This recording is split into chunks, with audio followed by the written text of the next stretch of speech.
നരസിംഹമൂർത്തിയുടെ തിരുനടയിൽ വ്യാഖ്യാന സഹിതമുള്ള അദ്ദേഹത്തിൻ്റെ നമുക്കറിയാം, കേരളത്തിൻ്റെ സാംസ്കാരിക ഭൂപടത്തിൽ സവിശേഷമായി അടയാളപ്പെടുത്തിയിട്ടുള്ള ഒരു ദേശമാണ് കൈമരം. വിശ്വപ്രസിദ്ധം എന്ന് തന്നെ വേണമെങ്കിൽ പറയാം. നിരവധി എഴുത്തുകാരെ, കഥകളിയുമായി ബന്ധപ്പെട്ട ആളുകൾ, അതിന് വളരെ സമ്പന്നമായിട്ടുള്ള സംസ്കൃതിയുടെ നാടാണ് ഈ നാട്ടില്. ഒരു ജീവിച്ചുകൊണ്ട് ഒരു ജന്മം മുഴുവൻ മലയാള ഭാഷയ്ക്കും കേരളത്തിൻ്റെ കലാസംസ്കാരത്തിനും വേണ്ടി ജീവിതം സമർപ്പിച്ച ഒരാളാണ് പ്രൊഫസർ ഐ.എൻ. കൃഷ്ണൻ.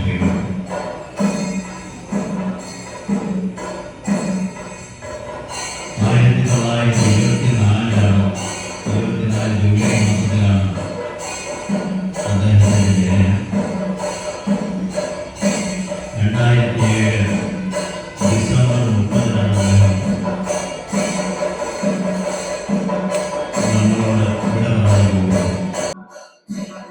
ഞാൻ ആദ്യം തന്നെ വളരെ സവിശേഷമായിട്ടുള്ള സാന്ദർഭികമായിട്ട് വളരെ സവിശേഷമായിട്ടുള്ള ഒരു കാര്യം പറയാം. അത് നളചരിത സന്ദേശം എന്ന് പറയുന്ന അദ്ദേഹത്തിൻ്റെ പുസ്തകത്തെ കുറിച്ചാണ്. അത് മലയാളത്തിൽ ഉണ്ടാവുന്ന നളചരിതത്തെ സംബന്ധിച്ചിട്ടുള്ള ആദ്യത്തെ സമഗ്ര പഠനം എന്ന് വേണമെങ്കിൽ പറയാം. അത് പ്രസിദ്ധീകരണമാകുന്ന വർഷം എന്ന് പറയുന്നത് 1976. അതായത് നളചരിത സന്ദേശം പ്രസിദ്ധീകൃതമായിട്ടുള്ള 50-ാം വർഷമാണിത്. അപ്പോൾ ആ 50-ാം വർഷത്തില് ഇതാദ്യമായി അയ്മനത്ത് അദ്ദേഹത്തെ അനുസ്മരിക്കുവാൻ ഒരു വേദി ഉണ്ടായി എന്നുള്ളതും അദ്ദേഹത്തിൻ്റെ പേരിൽ ഒരു പുരസ്കാരം നൽകുവാൻ സന്നദ്ധരായി തയ്യാറായി ആളുകൾ മുന്നോട്ട് വന്നു എന്നുള്ളതും എത്രയും സന്തോഷകരമായ കാര്യമായിട്ടാണ് എനിക്ക് തോന്നുന്നത്. ഈ നളചരിത സന്ദേശം എന്ന് പറയുന്നത് അത് നിങ്ങളിൽ എത്ര പേര് ആ പുസ്തകം ശ്രദ്ധിച്ചിട്ടുണ്ടാവും എന്നെനിക്കറിയില്ല. നളചരിതത്തിൻ്റെ സമഗ്ര പഠനം അത് നളചരിതം എഴുതിയ ഉണ്ണായി വാര്യരുടെ ജീവിത കഥ മുതൽ നളചരിതം ആട്ടക്കഥ എങ്ങനെയാണ് മറ്റാട്ടക്കഥകളിൽ നിന്ന് വ്യത്യസ്തപ്പെടുന്നത്, അതെങ്ങനെയാണ് ഒരു ക്ലാസിക്കൽ സാഹിത്യകൃതിയായിട്ടത് മാറുന്നത്, എങ്ങനെയാണത് കേരളത്തിൻ്റെ ശാകുന്തളം എന്ന രീതിയിൽ അത് വിശേഷിപ്പിക്കപ്പെട്ടത് എങ്ങനെയാണ്, ഇങ്ങനെയുള്ള കാര്യങ്ങളെക്കുറിച്ചുള്ള ഒരു സമഗ്രമായ അന്വേഷണമാണ്. ആ പുസ്തകം തുടങ്ങുന്നത് തന്നെ ഈ മഹാഭാരത കഥയിലെ നളകഥ, ഉപാഖ്യാനങ്ങളിൽ ഒന്നായിട്ടുള്ള നളകഥ എങ്ങനെയാണ് ഉണ്ണായി വാര്യർ ഒരു ആട്ടക്കഥയാക്കി മാറ്റുന്നത്, അതിന് ആ മൂലകഥയിൽ നിന്ന് എന്തെല്ലാം മാറ്റങ്ങൾ അദ്ദേഹം വരുത്തിയിട്ടുണ്ട്, ഇങ്ങനെയുള്ള കാര്യങ്ങളൊക്കെ വിസ്തരിച്ചുകൊണ്ടാണ് അദ്ദേഹം തുടങ്ങുന്നത്.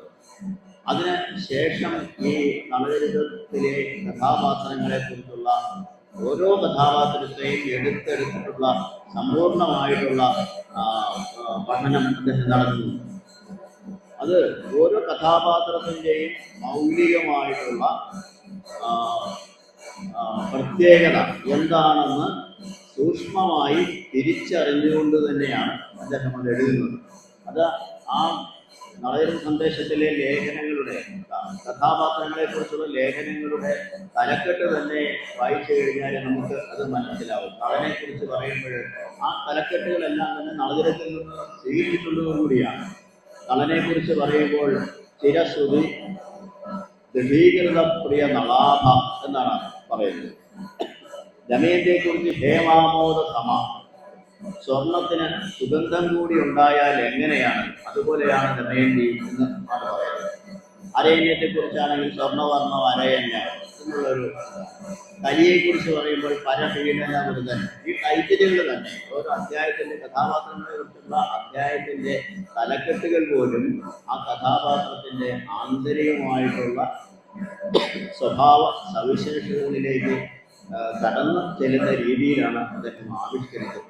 അത്രമേൽ സൂക്ഷ്മത ആ പഠനത്തിന് ഉണ്ടായിട്ടുണ്ട് എന്ന് സൂചിപ്പിക്കുവാൻ മാത്രമാണ് ഞാൻ ഇത് പറയുന്നത്. അത് നളചരിതം ഇന്ന് എന്നുള്ളൊരു പുസ്തകം 2-3 കൊല്ലങ്ങൾക്ക് മുമ്പ് ഉണ്ടായിട്ടുണ്ട്. അപ്പൊ ഇത് ഞാൻ പറഞ്ഞു വന്നത്, ഈ നളചരിത സന്ദേശം എന്ന് പറയുന്ന ഒരൊറ്റ പുസ്തകം കൊണ്ട് തന്നെ പ്രൊഫസർ അയ്മനകൃഷ്ണൻ കൈമൾ മലയാളത്തിലെ നാട്ടകഥാ പഠന മേഖലയിലെ, കഥകളി പഠന മേഖലയിലെ തൻ്റെതായ വ്യക്തിത്വം 1976 തന്നെ ഉറപ്പിച്ചിട്ടുണ്ട് എന്നുള്ളത്. ആ പുസ്തകത്തിന് അന്ന് അവതാരിക എഴുതിയത് കഥകളിയുടെ പ്രോത്സാഹനത്തിനായിട്ട് വളരെ സമർപ്പിത ചേതസ്സായിട്ട് പ്രവർത്തിച്ചിട്ടുള്ള MKK നായരാണ് എന്നുള്ളത് കൂടി നമുക്ക് ഈ അവസരത്തിൽ ഓർക്കേണ്ടതുണ്ട്. അത് ആ പുസ്തകത്തിൻ്റെ പ്രാധാന്യത്തെ വിളിച്ചു പറയുന്ന ഒന്നാണ്. MKK നായരാണ് ആ പുസ്തകത്തിന് അവതാരിക എഴുതിയിരിക്കുന്നത് എന്നുള്ളത് കൂടി നമുക്ക്. പിന്നീട് വളരെ അദ്ദേഹത്തിൻ്റെ പ്രയത്നം സമ്പൂർണമായിട്ട് അല്ലെങ്കിൽ വളരെ സഫലമായ രീതിയിൽ അവതരിപ്പിക്കപ്പെട്ടിട്ടുള്ള മറ്റൊരു പുസ്തകം എന്ന് പറയുന്നത് അത് കഥകളി വിജ്ഞാനകോശമാണ്. കഥകളി വിജ്ഞാനകോശം ക്രൗൺ വലിയ 4-1 വലിപ്പത്തിൽ ഏതാണ്ട് 500ഓളം പേജുള്ള ഒരു പുസ്തകമാണ്. അപ്പോൾ അത് കഥകളിയുടെ പല രീതിയിലുള്ള ബഹുമുഖമായിട്ടുള്ള കഥകളി എന്ന കലയുടെ ബഹുമുഖമായ സവിശേഷതകൾ, അതിൽ പ്രവർത്തിക്കുന്ന സാറ് ജീവിച്ചിരുന്ന കാലം വരെയുള്ള ആ കാലം, ഈ പുസ്തകം എഴുതപ്പെട്ട കാലം വരെയുള്ള കഥകളി നടന്മാരെ, പാട്ടുകാരെ, മേളക്കാരെ, ഇങ്ങനെയുള്ള സകല ആളുകളിൽ കിട്ടാവുന്നത്ര വിവരങ്ങൾ കൂടി ഇതിനകത്ത് ഈ പുസ്തകത്തിൽ അദ്ദേഹം ചേർത്തിരിക്കുന്നു. നമുക്കറിയാം, ഈ പുസ്തകം ഇറങ്ങുന്ന കാലത്ത് ഇന്നത്തെ പോലെയൊന്നുമല്ല, വാട്സപ്പോ ഇന്റർനെറ്റോ അങ്ങനെയുള്ള സൗകര്യങ്ങളൊന്നും ഇല്ലാത്ത കാലത്ത് ഈ കലാകാരന്മാരൊക്കെ ആയിട്ട് എഴുത്തുകളൊക്കെ എഴുതി ബന്ധപ്പെട്ടും അങ്ങനെ പല രീതിയിൽ ലൈബ്രറിയുടെ റെഫറൻസുകളും ഒക്കെ നടത്തിയിട്ടുള്ള എഴുതിയിട്ടുള്ള രചനാ രീതിയാണ്. അത് വലിയൊരു അധ്വാനം അതിൻ്റെ പിന്നിലുണ്ട്. ഇന്നത്തെ പോലെ പെട്ടെന്ന് വിവരങ്ങൾ കിട്ടുന്ന ഒരു സംവിധാനമൊന്നും വരാത്ത കാലത്താണ് ഇദ്ദേഹം ഈ വിജ്ഞാനകോശം എഴുതിയിട്ടുള്ളത് എന്നുള്ളത് കൂടി നമുക്ക് ഓർക്കേണ്ട ഒരു സംഗതിയാണ്, പ്രത്യേകം ഓർക്കേണ്ട ഒരു സംഗതിയാണ്. ഈ പുസ്തകങ്ങളുടെ ഈ വിവരങ്ങളിലേക്ക് കടന്നു കഴിഞ്ഞാൽ അത് കൂടുതലൊന്നും കാരണം അതൊക്കെ ഒരുപാട് സമയമെടുക്കുന്ന അന്വേഷണമായിരിക്കും. കഥകളി സാഹിത്യ നിരൂപണം, തുള്ളലിനെ കുറിച്ചുള്ള പുസ്തകങ്ങൾ, തുള്ളൽ ദൃശ്യവേദിയിൽ എന്ന് പറയുന്നൊരു പുസ്തകമുണ്ട്, കേരള ഭാഷാ ഇൻസ്റ്റിറ്റ്യൂട്ട് ഇറക്കിയത്. അത് തുള്ളലിനെ സമഗ്രമായിട്ട് വിലയിരുത്തുന്ന തുള്ളൽ കഥകൾ, തുള്ളലിൻ്റെ അഭിനയ രീതികൾ, ഇങ്ങനെയുള്ള തുള്ളൽ വിഭാഗങ്ങൾ, ഓട്ടൻ, ചീതങ്കൻ, പറയൻ എന്നിങ്ങനെ വിഭാഗങ്ങൾ ഉണ്ടെന്നറിയാം.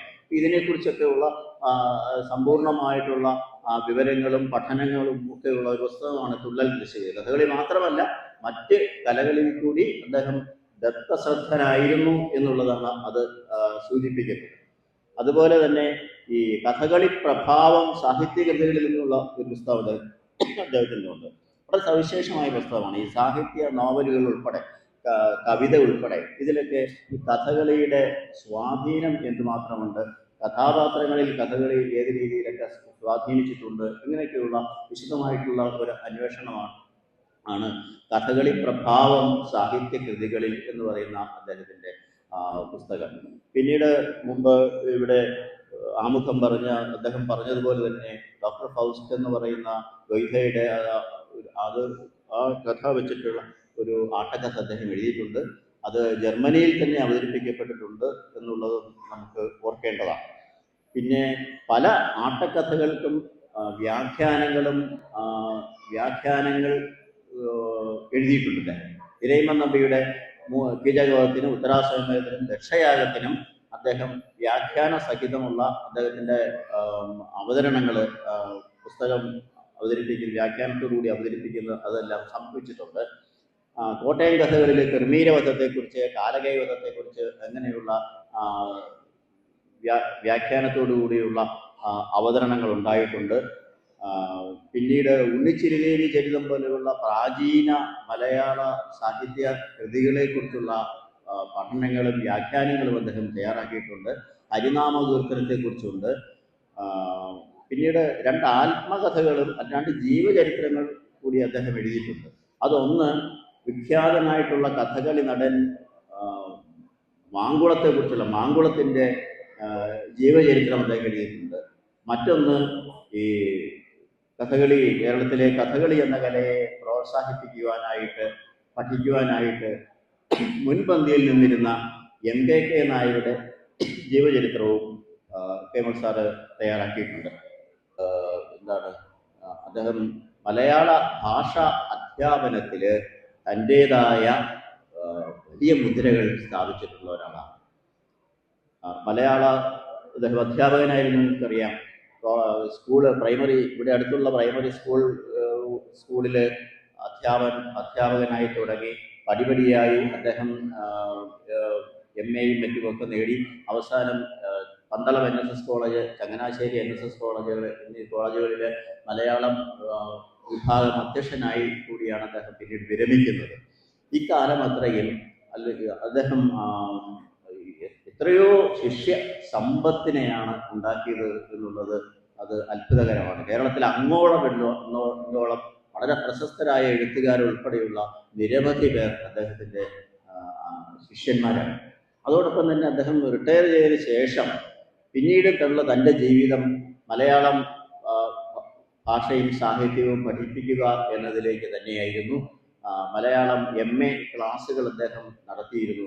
ഈ MA ക്ലാസ്സുകളിൽ അദ്ദേഹം നടത്തുന്ന ഒരു സവിശേഷത എന്താണെന്ന് ചോദിച്ചാൽ, ഈ മലയാളത്തിലെ ആദ്യകാല കൃതികൾ മുതൽ ഏതാണ്ട് ആധുനികതയുടെ കാലം വരെയുള്ള കൃതികൾ ഉൾപ്പെടെയുള്ള എല്ലാ ആ ചരിത്രത്തിൻ്റെ ഈ പല സാഹിത്യ കാലഘട്ടങ്ങൾ വരുന്ന എല്ലാ കൃതികളെയും പഠിപ്പിക്കുവാനുള്ള ശേഷി അദ്ദേഹത്തിനുണ്ടായിരുന്നു എന്നുള്ളതാണ്.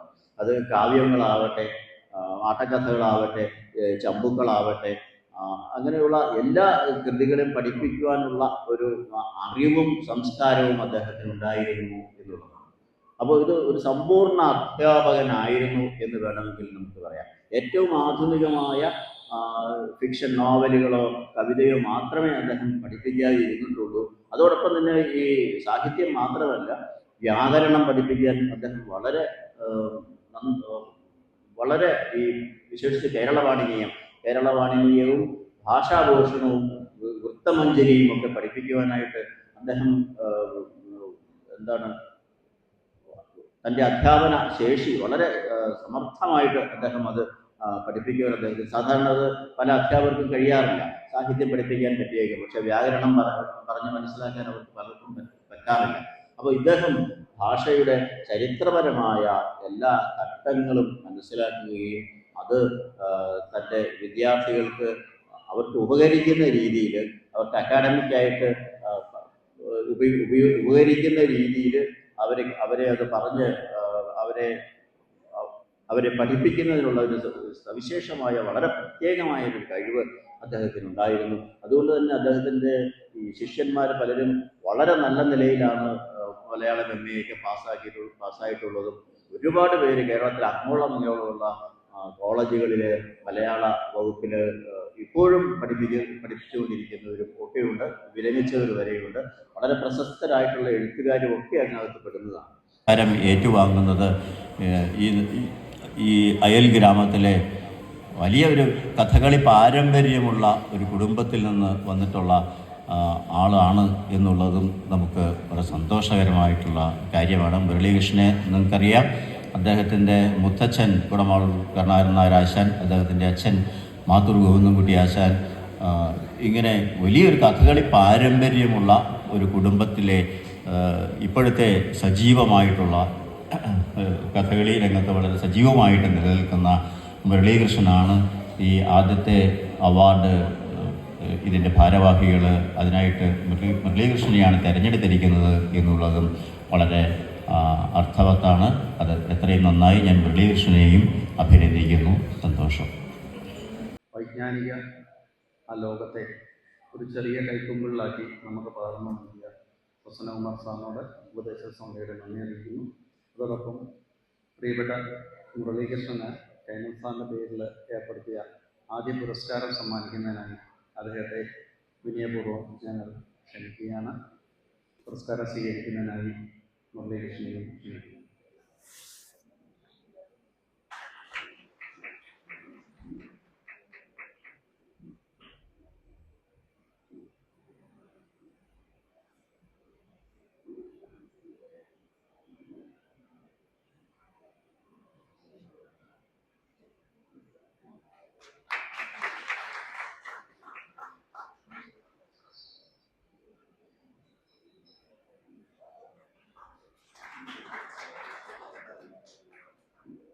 മറുപടി പ്രസംഗത്തിനായി പ്രിയപ്പെട്ട മുരളീകൃഷ്ണൻ.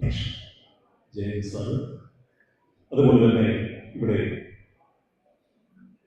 കൃഷ്ണകൈമൾ സാറിനെ കുറിച്ചുള്ള വളരെ ഭംഗിയായ ഒരു അനുസ്മരണം നിർവഹിച്ച ശ്രീ പ്രസന്നകുമാർ സാർ,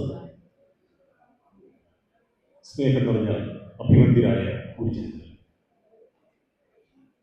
ഭഗവാന്റെ ഈ തിരുനടയിൽ ഇത്രയും എന്താ പറയുക, ഒരു അനുഗ്രഹീതമായ ഒരു ദിവസം നമ്മുടെ നാടിൻ്റെ അഭിമാനമായ പണ്ഡിതനായി, ആ വാക്ക് ഞാൻ പ്രത്യേകം ഉപയോഗിക്കാം. എൻ്റെയൊക്കെ കുട്ടിക്കാലത്ത് വളരെ അത്ഭുതാദരങ്ങളോടുകൂടി മാത്രമാണ് ഐമനം കൃഷ്ണകൈമൾ സാറിനെ കണ്ടത്. മഹാനടന്മാരുടെ ഒരു ശ്രേണി ഉണ്ടായിരുന്ന കഥകളി രംഗം വളരെയധികം ഉജ്ജ്വലമായിരുന്ന ഒരു കാലത്തെ കഥകളി വിമർശകനായിരുന്നു അദ്ദേഹം. കഥകളി നടന്മാരോട് വളരെയധികം സ്നേഹവും വാത്സല്യവുമായിരുന്നു അദ്ദേഹത്തിനുണ്ടായിരുന്നത്. പലപ്പോഴും എൻ്റെ ഒരു ഭാഗ്യം, ഞാൻ 10ാം ക്ലാസ്സിൽ പഠിച്ചുകൊണ്ടിരുന്നപ്പോൾ കുമാരനല്ലൂർ സ്കൂളിലായിരുന്നു. ആ വർഷത്തെ സംസ്ഥാന കലോത്സവത്തിൽ കഥകളിക്ക് 1ാം സ്ഥാനം ലഭിക്കുകയുണ്ടായി. അതിന് അവിടെ ഒരു സ്വീകരണ ചടങ്ങ് ഞങ്ങളുടെ ഗുരുനാഥനായ അന്നത്തെ ഹെഡ് മാസ്റ്റർ സുബ്രഹ്മണ്യൻ മൂർത്തി സാറ് അവിടെ അറേഞ്ച് ചെയ്തു. ഞാൻ ഒട്ടും പ്രതീക്ഷിക്കാതെ അന്ന് അവിടെ പ്രസംഗിക്കാൻ എത്തിയത് കൃഷ്ണകൈമൾ സാറായിരുന്നു. ഞാൻ ആലോചിക്കുന്നത്, അന്നത്തെ മഹാനടന്മാരുടെ ഒരു നിരയിൽ നിന്ന് ഉൾക്കൊണ്ട അദ്ദേഹത്തിൻ്റെ ആ ഒരു കഥകളി താല്പര്യം, അത് ഒരു സ്നേഹവാത്സല്യമായി എന്നിലേക്ക് ചൊരിയാൻ കാണിച്ച ആ കൃപയ്ക്ക് മുമ്പിൽ ഞാൻ ധന്യനായി എന്ന് തന്നെ വേണം പറയാൻ. പലപ്പോഴും ഈ കഥകളി വിജ്ഞാനകോശത്തിൻ്റെ പ്രവർത്തനങ്ങളിലും ഒട്ടേറെ സമയങ്ങളിലൊക്കെ തന്നെ അദ്ദേഹത്തിനെ സഹായിക്കാൻ കഴിയും. എന്ന് പറഞ്ഞാൽ അതിൻ്റെ നിർമ്മാണ പ്രക്രിയയിലുള്ള പലപ്പോഴും പലവിധ വേഷങ്ങൾ കെട്ടി അതിലെ ചിത്രങ്ങളിൽ പ്രത്യക്ഷപ്പെടാൻ സാധിച്ചത് ഒരു അഭിമാനത്തോടെ കണ്ടിരുന്നു. ഞാനിപ്പോഴും ഞങ്ങളുടെ കൂടെയുള്ള അധ്യാപകരോടും കുട്ടികളോടും ഒക്കെ പറയുന്നത്, കഥകളി വിജ്ഞാനകോശത്തിലെ എൻ്റെ പടം കണ്ടോ എന്ന് പറഞ്ഞ് കാണിച്ചു. അപ്പം അങ്ങനെ ഒരു അഭിമാനം ഇപ്പോഴും മനസ്സിൽ സൂക്ഷിക്കുന്നു. ഏതായാലും ഇങ്ങനെ ഒരു തെരഞ്ഞെടുപ്പിൽ, അതായത് അദ്ദേഹത്തിൻ്റെ പേരിലുള്ള ആദ്യത്തെ പുരസ്കാരം തന്നെ എനിക്ക് നൽകാൻ സ്വീകരിച്ചത് ഞാൻ നമ്മുടെ ഐമനം നരസിംഹസ്വാമി ക്ഷേത്രത്തിലെ ഉത്സവ കമ്മിറ്റി, അതുപോലെ തന്നെ ക്ഷേത്രോപദേശക സമിതി, ഇവരോട് തികഞ്ഞ നന്ദിയും കടപ്പാടുമുള്ളവരാണ്.